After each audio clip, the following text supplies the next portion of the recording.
Any questions before we begin? All good?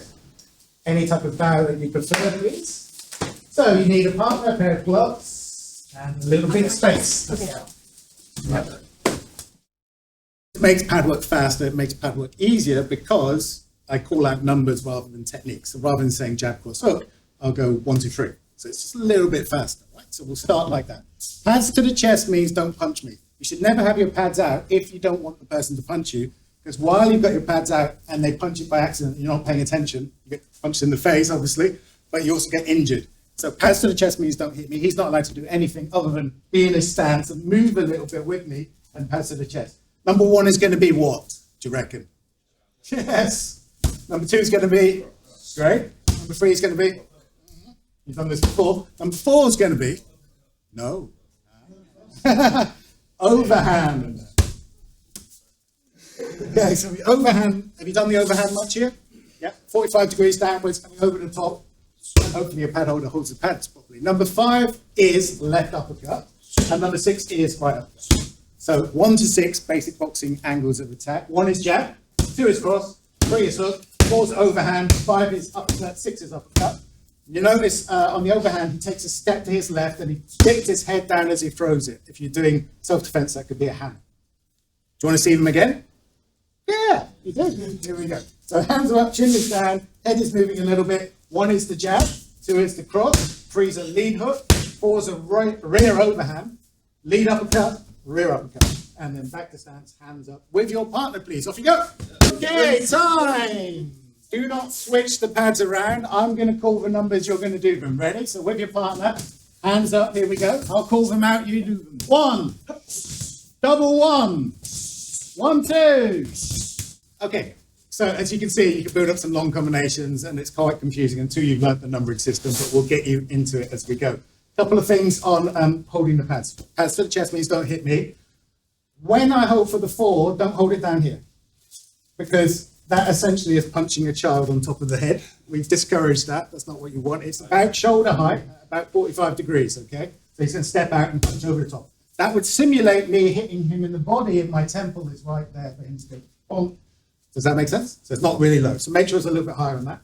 And then when you throw your uppercuts, try and drive your elbow to center line when you uppercut. Because otherwise, if you uppercut like this, you're hitting the 2 smallest knuckles, not the 2 biggest knuckles. So you want to drive your elbow so it's in line with your belly button. When you hit, that puts the 2 biggest knuckles underneath the target. So when he does his uppercut on this side, drive the elbow across your body. It's going to feel a bit weird, but it gives you more power and it gives you better contact. Does that make sense? Ready? So numbers 1 to 6. You better practice them good because I'm going to test you afterwards. Off you go. Double 1, triple 1, 1, 2. Okay, so you're not just a boxing school, you're a kickboxing school, therefore you need to add in kicks and knees. I saw some people doing some knees earlier, which is great. So 7, 8, 9, and 10. Here we go. 7 is a knee off either leg. So you can do a rear knee, you can do a switch knee. 8 is a front kick or a side kick because it's a straight kick. The front kick comes in a straight line, and if he's sideways, side kick comes in a straight line, so they're the same line of attack, right? So 8 is a front kick or a side kick, depending on where you are. 9 is a circular kick, so that could be a round kick, for example. Could be a round kick, for example. But it also could be a spinning kick, because it's a circular kick, it comes around in circles. If you spinning hook kick, oops, sorry, missed. Like that, okay? And then 10 is any particular grading technique you're working in the class, or your favorite technique, Superman punch. Yeah, look, see, I read his mind. Superman punch. So, what's 7? No, knee. Or 5. Okay, 8. Front kick or side kick. And generally I differentiate between the 2. This is a front kick, this can be a front kick. But if I turn sideways and place my pads like this, it's a side kick. Because the pads are sideways. That kind of makes sense, right? What's number 9?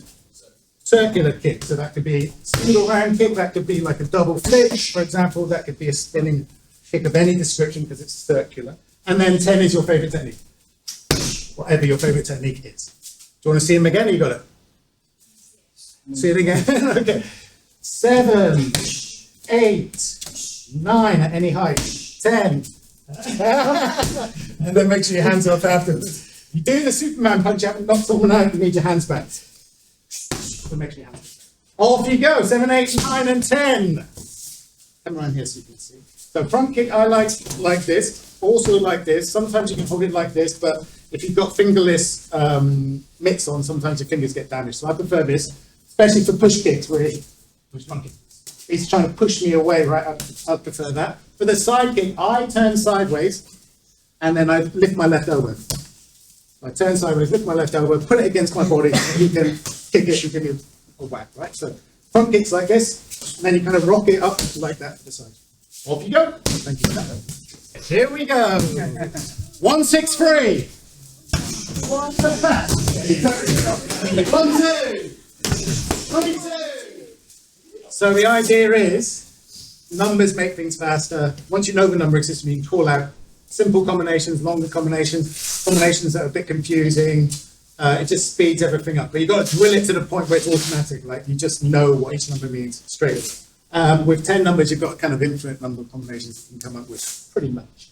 So we're going to go into boxing combos. So there are 8 boxing combos that have the highest percentage chance of knocking people out based on studies done in boxing over the decades, where the winning combination was written down, the knockout combination was written down, and there's 7 of those, which is very, very common, and then the 8th one is just a fun one. So, ready, sir?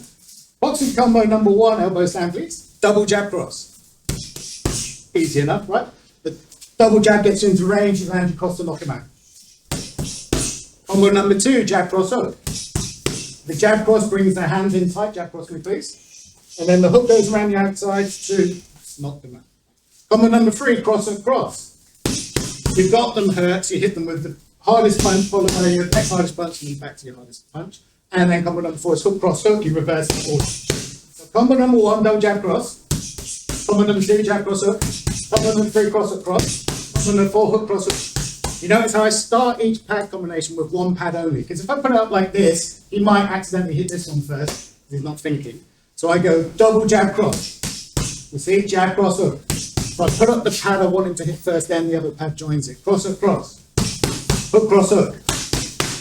That'll stop you getting injured by people randomly hitting that. Do you want to see him again? No, you're too slow. So you should have been quicker. Ready, here you go. Wonderful boxing combos with your partner, please. Thank you. It's just one thing. When you do a hook, at least in boxing, you want 3 90-degree angles. You want a 90-degree angle between your elbow and the floor, so that it's acting as a guard against any counter punches. Because if it's too low, he can punch over the top of my arm, cross. But if my elbow is on, it acts as a barrier, right? You want 90 degrees between the forearm and the chest so that you're not winging it and hitting with your knuckles out like this, and you're not clipping it. You want to hit it 90 degrees. And you want a 90-degree twist on your lead foot when you hook. Boom! To get like a technically correct hook, along with your hands up preferably as well, right? So some of you are a little bit low with your elbows. Some of you aren't fully rotating with your foot. Some of you are doing it a bit too long, so you're hitting your thumb, you're going to break your thumb. It's got to be 90, 90, 90. 90 degrees to the elbow, 90 degrees forearm, chest, 90 degree twist to the foot. Okay, so just work on that during the combinations. Off you go. Thank you. Okay, I'm going to call numbers and boxing combos just to make your day worse. Here we go. Ready? 1, 1, 2, 1, 2, 3. Boxing combo 1.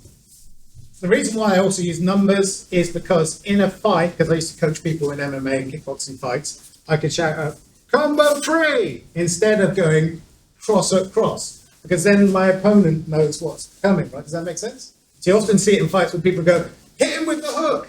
But then you just told your opponent what's coming next. So if you call out combo 3, my fight will throw cross across. So it keeps that a little bit secret as well.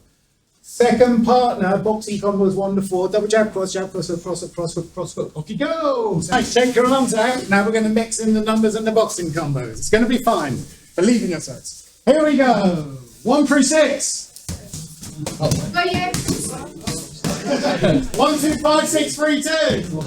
That's boxing combos 1 to 4. Boxing combos 5 to 8, 5 to 7. A close range ones. 8's just a random one that people seem to enjoy. Number 5, overhand, lead uppercut, overhand. The idea is you knock their head down, you bring it back up, you knock it back down. Okay, over, upper, over. Like this, 45, up, 45. Okay? Number 6, hook to the head, hook to the body, hook to the head. So close range kind of in fight work, bam, bam, bam. Hook, hook, hook. Now hold the pads over each other like this, not wide apart. This doesn't make sense. Hook, hook, hook.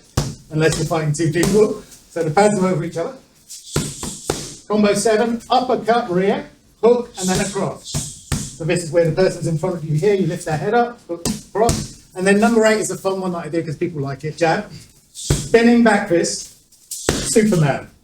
It's just fun. It's not a knockout combination. It might be if you're Raymond Daniels. So, number 5, over, upper, over. Number 6, triple hook.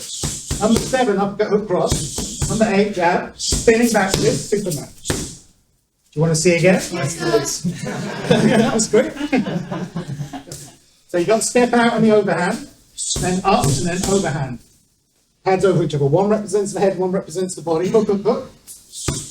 Lead, rear, lead. Lead, rear. They did it right. Don't worry. Combo 7, up, go. See how tight and small the pads are? They're not like this. This is where my head is, small. And then jab. Get your head out of the way. You never trust anyone. And then Superman back to stance at the end. Ready? Here we go. 5, 6, 7, and 8. When you're doing a spinning back fist, you want to return to stance as quickly as possible. The fastest way to do that is after the jab to set your range. You bring your rear knee up as you spin back fist and it puts you back in stance quickly. Some of you are stepping into your spin back fist, which can work, but then you've got to bring yourself back and it takes too long. So it's jab, turn your lead foot, rear knee comes up as you hit, and then return to stance. So if you watch jab, rear knee comes up, bang. See how fast it is? Transition. When you do a Superman woman punch, you need to land in stance. Because if Sir does the Superman and he falls forwards, he's falling into my counter. So assume your Superman's not going to knock him out. It's nice if it happens, but if it doesn't, you want to go bang, and then you want to be able to move. A lot of you are doing Superman and you're going like this, whoop, whoop, which is not great. So when you do Superman woman, land in stance. You should be ready to block, ready to move. Carry on, lads.